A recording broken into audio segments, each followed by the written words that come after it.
Если вы когда-либо будете задумываться о том, делать ли вам в вашем будущем доме или, может быть, в проекте вашего будущего дома какой-либо камин, 10 раз подумайте. И пусть ваше решение останется «да». Потому что это очень и очень приятный элемент в каждом доме. Звуки потрескивающего огня, которые вы, может быть, даже слышите на этом видео, создают особую атмосферу в самой комнате и целом доме.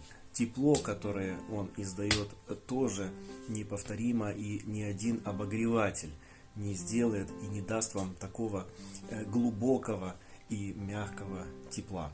И, конечно же, невозможно не сказать о запахах, потому что легкие нотки дыма, они будут присутствовать, когда вы подбрасываете дрова, и вот легкий запах сажи — это что-то такое наше, человеческое, глубинное, может быть, имеющее корни еще от пещерных людей, когда люди жили в пещерах.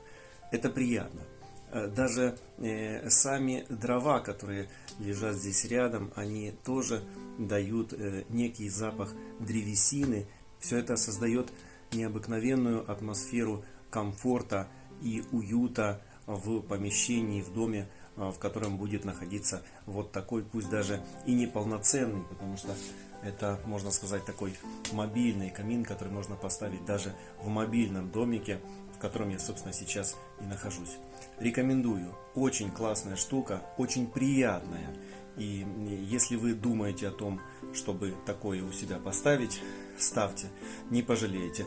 А если не понравится, просто не будете пользоваться, и он будет служить вам просто декорацией, и даже этим украсит любое помещение. Кто, может быть, уже имеет такие камины, жалеете ли вы о том, что вы их установили, а может быть, кто-то из вас еще только мечтает об этом.